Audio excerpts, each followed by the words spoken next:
Hello and welcome to a brand new episode of Black, White, and Red All Over. I'm Victor Dandridge, the hardest working man in comics.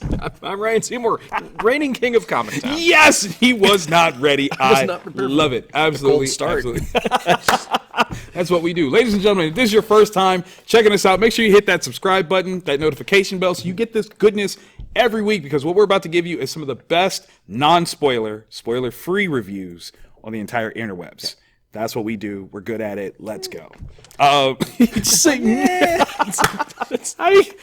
level of judgment? That's terrible. Okay, so honorable mention wise, we've got one that's the same. Oh wow, yeah. Oh my God, there's a lot of books this week. There really was. Well, all right, how about you start with Shadow Service? Okay.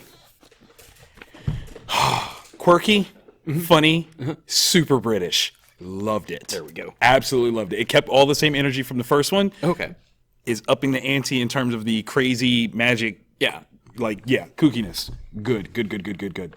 I like it. If you didn't read number one, you're missing out. The quick blurb that'll sell it. Yeah. MI 666. Say it again. Yeah. MI 666. Come on. That good. Listen.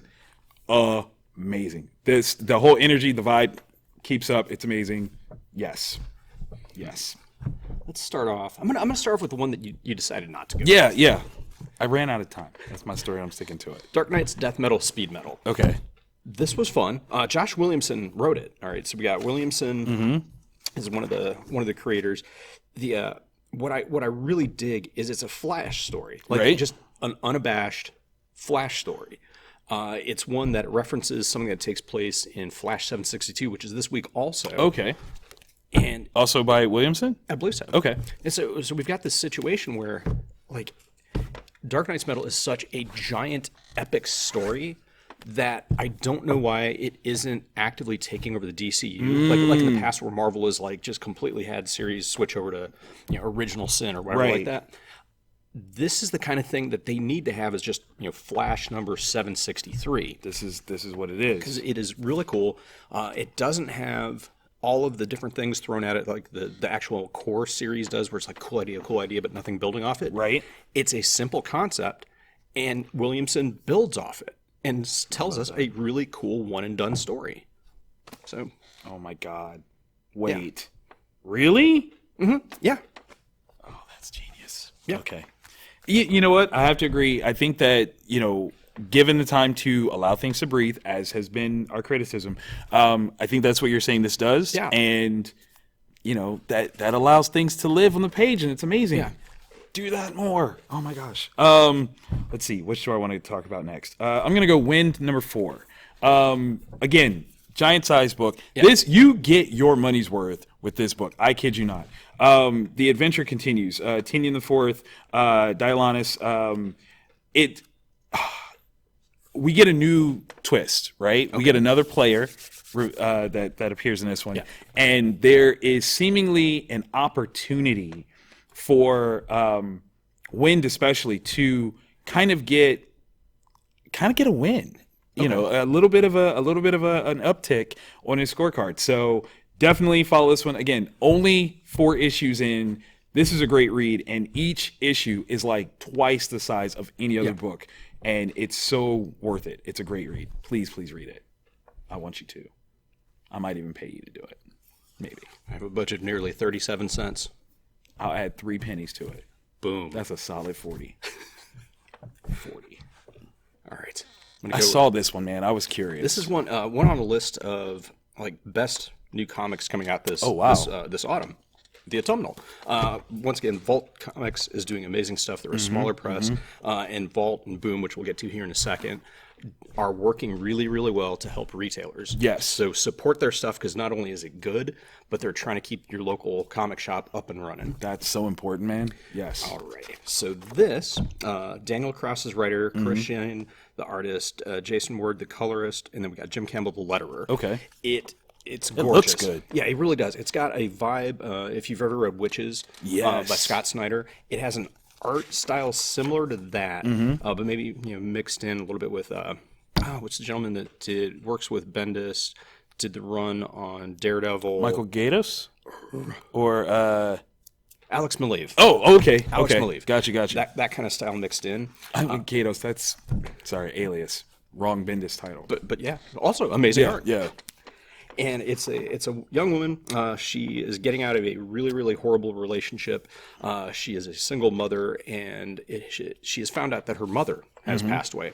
Her mother was sent her away from a small New England town when she was 9 years old. Sent her to like relatives that didn't want her. So she's had a really hard life. Has not interacted with her mother since. Right. But since the rest of her life is falling apart, she's like, okay, cool. She's passed. I will go pay my respects. Okay. And it starts building this really creepy, kind of like how Stephen King and Lovecraft both, like, New England in their minds is just the worst place possible. Yeah. That's this. This. That's what that is. Okay. Yeah. So right. it is. All right. It builds this sense of tension and horror, and there's a story you don't know, but you want to know, but you kind of don't. And then the last page hits you with something that you're just like, that's disgusting. Oh, so, I like that. I like that. Okay, now I got to ask you a question. So on the cover here, it looks like there's something above where it says Vault. Yes. What does that say? Nightfall. So I'm wondering. So is that a brand, imprint? Maybe, like their Vertigo for Vault, I think. That's what I think it is. And if so, hella dope. Give us more. Yeah. Because I just noticed that it's not on this one. Yeah. And but what's weird because that's also like, I don't know. That's weird. I wonder why it's. Yeah, I don't know. Oh. Yeah. Ugh. Yeah, I don't. Nope. Okay. Moving on to nicer things. Juggernaut #1 from Marvel Comics. Fabian Nicieza, Ron Garney. Listen, when you have two legends jump on a book, yep. I gave it a shot. Just do it. It's fun. It's interesting. You talk about the buildup of intrigue. Mm-hmm. Like they set up story knowing that there's more story, and they don't even try to like touch it. You know this is going to be an ongoing series, or at least a solid limited edition that you're gonna find out things moving backwards and forwards. It's gonna be fantastic. So if you are a fan of the Juggernaut, do you know who I am? You got to pick this one up because I think it's a very interesting portrayal of Kane and really kind of seeing where he fits in this particular landscape. Yeah. It's kind of dope. So yeah, the redemption of Juggernaut is dope. Yeah. Boom Studios. This is really cool. I didn't know what to expect. I had no idea. Neither did I. I knew from the promotional art and the title and the blurb that I had to order from, there'd be a little bit of like dark arts practiced or whatever. But an Unkindness of Ravens is more than that. Right. Like it really is. It's got the craft, kind of like the movie The Craft vibe. Yes. But then it also has like almost an Archie vibe to it at the same time. A little sprinkle of Mean Girls. Very much. Yeah, the Mean Girls. Yeah. Definitely that. It's written by Dan Panosian. Mariana Ignacy did the illustrations. It was surprising, especially with the intro that is all gritty. This is Dan's artwork, obviously, and it's gritty and heavy. But then when it makes the switch, I was like, oh, this isn't at all what I was expecting. Mariana has a style that's not unlike Wilfredo Torres, and I really love it. So, this was really dope. I am very intrigued by where this is going. Such an interesting premise. It's another one where a family which has moved away from a small town in which they had grown up. Father gets a job back in a town that he left many years ago, and so his daughter is moved with him, and she's first day at the new school.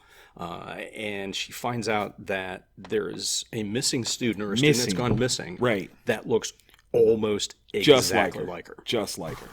And not hilarity ensues, but some very strange, wonderful weirdness, definitely. Yeah.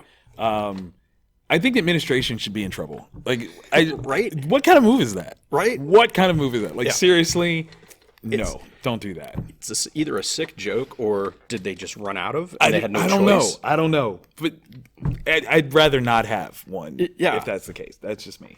Okay. The cream of the crop. The books hitting the acrylic this week. Yeah. These are the ones that are the definite must-reads, usually, unless we want to single one out and be like, this was crap, which occasionally does happen. It does. Not this week, though. Yeah. That didn't happen. Okay. This is going to sound crazy. The one I want to talk about first is possibly the highest ticket item here and has had the longest running promotions. Is this one here? Okay. Yeah.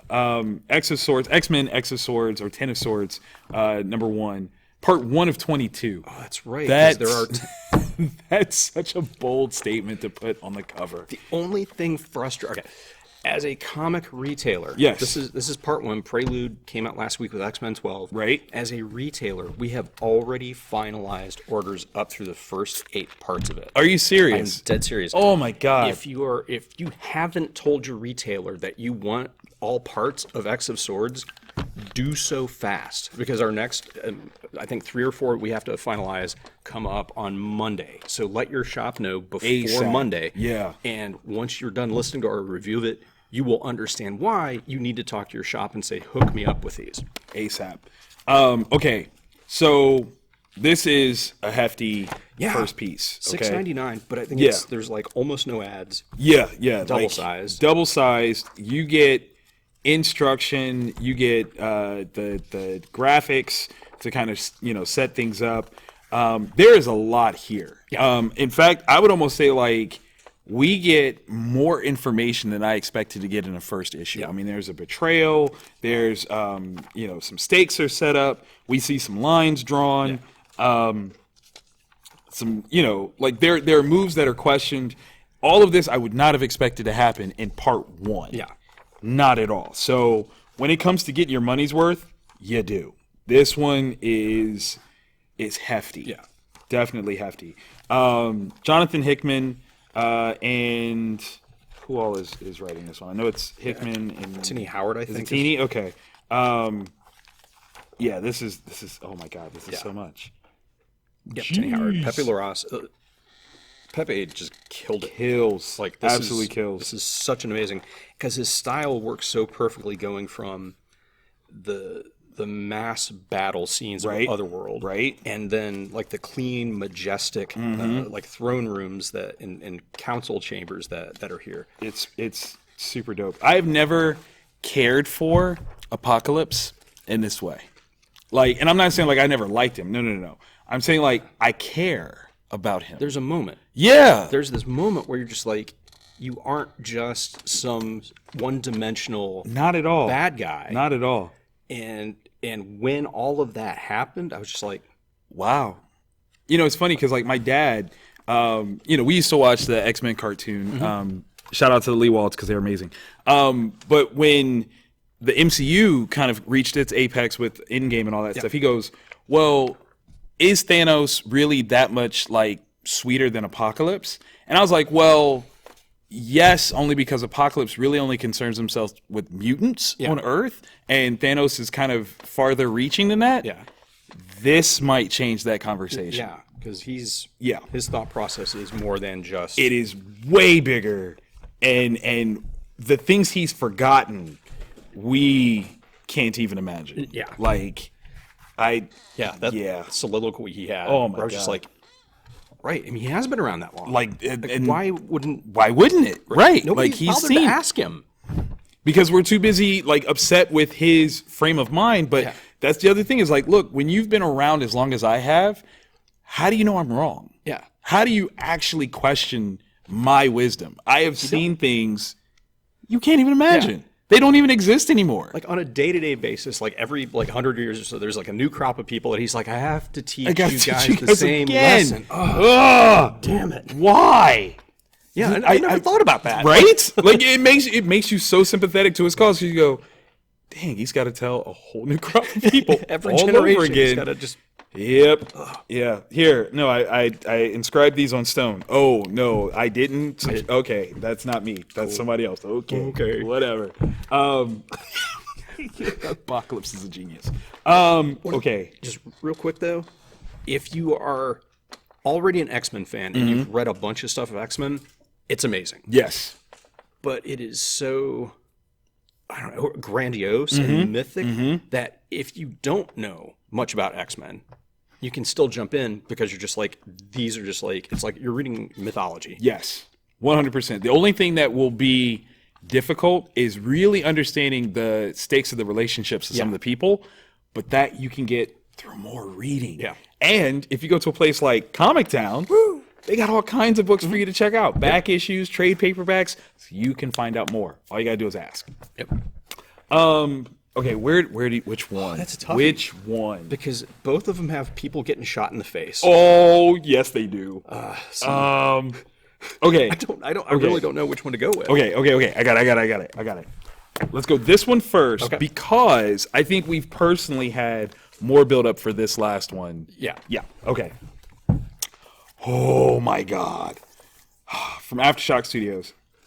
Love AfterShock. You guys are You put killing out it. good books. You really do. B. Clay Moore, Stephen Molnar, Thomas Maurer, Miles to Go.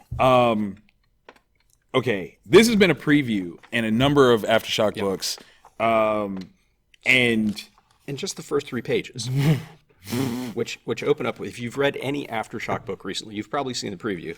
Opens up with this little kid chewing bubblegum, holding a gun, interrogating this dude, and then finally just shoots him in the face. period. Okay, that's page 1, page 2. So you're not getting anything in terms of story because no, that's nothing. And this has been a preview in a ton of books, so it's fine. Listen, when we catch up to her in her adult phase, she is a goddess. One might say. I mean, A little bit of big Barda action going on. definitely some Barda action. Her muscles are intimidating and very attractive all at the same time. I'm much in conflict with my own dad bod feelings when I look at her. But then I have hope because I'm like looking at him like, I double took that panel know a couple what? times. Like, that's very round. yeah, maybe she likes the sauce stuff. What's up? How you doing? Okay, we're talking a diverse cast. Number 1, badass lady, who's got like mama bear action across the board. This is crazy, like covert, nutty stuff. Like this is about to unfold in a way that I don't even know. Yeah. Shout out to the best old man fight ever. Yeah, because this dude is literally on his deathbed. Literally. And he almost hands somebody An L. Yeah. That's what it almost hands him an L. I almost feel bad for him. I really almost do. I'm not even gonna lie. Like almost. He doesn't let go. No. Listen. That right there could be a fight ender. That's tenacity. That is the only thing worse is if he did it with his teeth. That'd be the only one that's worse because you're like, if you kill him, they're gone. Yeah. Like that's it. That's it. Like, it's a wrap. Yeah, I love the character balance. You know, the dialogue is snappy. I mean, B. Claymore is Hawaiian Dick was an amazing series. And if you haven't read that one, Criminally underrated. Check it out. 100%. The covers, oh my God, the covers were so dope. I tried to draw in that style for like a solid year. Upon seeing them, I failed. But that's why I'm a writer now because I just couldn't do it. But so good. I don't even like. I think like this guy was designed off of Bill Duke. Yeah, I was thinking the same thing. Yes. Oh, God. awesome. Because this is built up around Yep. like black ops and like government conspiracy groups and the CIA. It's so hard to really talk about without giving stuff away. But it has all the right plot twists. It has agents that may or may not be on the take or good guys. Right. There's like So violence, hard to say. but highly stylized, skillful violence. Like that is just beautiful. Dang it, yeah, it's So dope. yeah. So dope. I want to talk about. Like I want to. Yeah, no, you can't do that. can't. You can't. This is spoiler free. No spoilers. I know. You know, like maybe we'll have to change the rules for the rest of the series, but this was sweet. Yeah, I like this one a lot. If it wasn't so violent, I would definitely take it home to my daughter and make her read it. Like goals, okay? Goals. Yeah, because it is strong female characters. Yes. Strong women that are not beholden to anybody but themselves. Yep. And I feel bad for everybody involved. Man. Oh my gosh. Yeah, I think it's beautiful. Absolutely beautiful. I like it. From Behemoth. waiting for this Behemoth book. Comics. A book that a publisher that I'm starting to really, really dig. See, this is one where it's based on a game. Is it? I think. See, Really? that's the thing is, I'm not like since I suck at all video games. I didn't know. I've never tried to play it, I will play this game. but I will definitely play this holy game. crap! This is Wow. another book where a ton of people get shot in the face, arms, body, gut. There's like it's brutal. Is this a console game? Is it available on PS4? I think they re-released it for PS4. I mean, it's been out for years. Has it really? Has oh it? my god! I'm such a fail. Okay. Right? Hotline Miami Wildlife. Apparently licensed game. It literally says based on the Hotline Miami characters. Didn't even know that. I just jumped right into the story because, okay, when you see graphic design like this, It's gorgeous. it is amazing. Okay, like I would movie poster this for me, please. 36 by 24. Make it happen. It will go up in my studio, and it will be a constant source of inspiration for all things that come out through Vantage In-House and beyond. Because it's so gorgeously late 80s. Yes. In like all the best ways possible. Yes. Oh my gosh. Story-wise, I mean, we get brought into craziness. Yes. Absolute shenanigans, off rip. You could practically hear the Miami Vice theme music as you turn the page.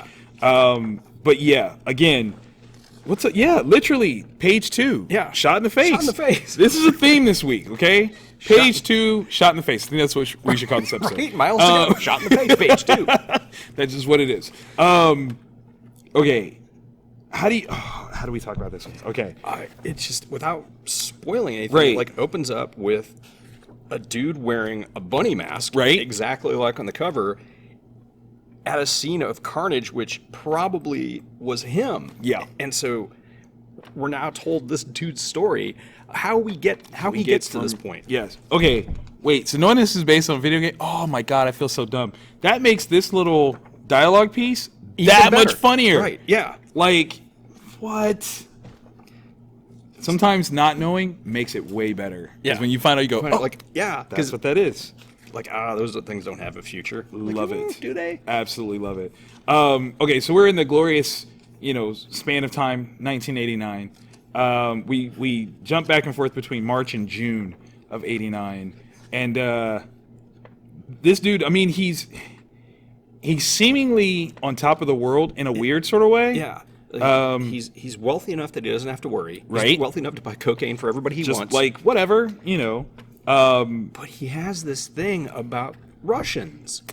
Very hardcore thing about Russia. He's convinced Russians are going to take down the U.S., which wasn't Yes. a completely unfounded fear back in Not in the 80s. '89, yeah. Like, Yeah. you watch Red Dawn enough times, you believe it. Yeah. But it seems like there's something that actually happened to him. Yeah, because there's a couple comments people have made to him. I'm like, Well, we kind of, like did we that? get it. And you're like, wait, what? What happened? I feel like in the political spectrum of where we are today, this book is hitting way differently than it would have, Yeah. I don't know, a couple years ago. Yeah. But it's, oh my God, it's so good. Yeah. The dialogue is dope. The action in the artwork is incredible. Yeah, because the art is simple, which lets the colors really Oh my just God. pop. Because the way the 80s color scheme It's so perfect. is awesome. And this dude, like, I'm so torn. Like, oh my God, the mask, that rabbit mask is just so disturbing. Yes. Like Frank the Rabbit ain't got nothing on Facts. this mask. Facts. Okay? Like, I was going to say, this is like a Coke-induced Donnie Darko of the 80s, and it's kind of amazing. If it wasn't for the fact that he physically has these items, Right? I would not. I know. But his reaction, like, why did he react that way? Yeah, Like, it triggered something. Like, this, like, there's something. yeah. There's something. Homie is, yeah, it's something. I don't even know. Wow. Why can't I get a care package like that? You know why. That's true. You know why. That's true. Like, let's not play that game. I want to know, how is he able to drink that much? Yeah, because there was that, and there was like another substance he seemed to take in that to didn't. just kind of. I mean, That's a lot. that's a lot, man. Yeah. Like, I could see people dying from such a thing. That's a lot. But yeah, I can't wait for the next issue of this to Especially come after out. that last page. Right, 'cause come on, man. Like, this is, I don't even know where this is going. Almost don't want to play the game until after I finish this first arc. Right. But I'm probably going to try to find this game because I need, like, have you played this, Jeremy? Yeah, 1 and 2. Do you dress up like this guy? Yes. I'm playing this game. This game is about to be my new favorite. Like, 100% about to be my new favorite. Again, this is a nice hefty read. Double size. Yeah. No advertisements. Not until the back. That's one mask. I'll just say that. That's one. That's one mask. What other? Oh my my gosh. gosh. Okay. It's $4.99. Yeah. $4.99 Like, for come on, grab that book. Look at it. Just look at it and tell me you don't want that book. You're lying. Yeah. Okay. If you love the game, you'll love the book. Definitely If you that. didn't even know there was a game, you'll love the book. Yes. It's a dude in a rabbit mask shooting people in the face. Come on. What do you want out of life? It's 1989. Come on. The only thing that would be better is if it came with like a rolled up $100 bill, but you don't want to touch it because that's evidence. So yeah. Come on, like, read that book, man. That's such a dope series. I can't believe I didn't know it was a game. I didn't Oh either. my god, I'm going to play this, like, legit. This is gonna happen. If you like this episode, please, by all means, click that thumbs up because we need that validation in our lives. And again, if you want this goodness, we do these reviews every week. Every week. They drop in your DMs. So you gotta hit the subscribe button and the notification bell so you get it every time. Every time, because you want this. You definitely want this. Or you're at least curious. Try curious. Rye curious. Oh. No, don't say nothing else. Just let that live. Just let that live. That's right there. I'm so right curious. We're making t-shirts. That's going up.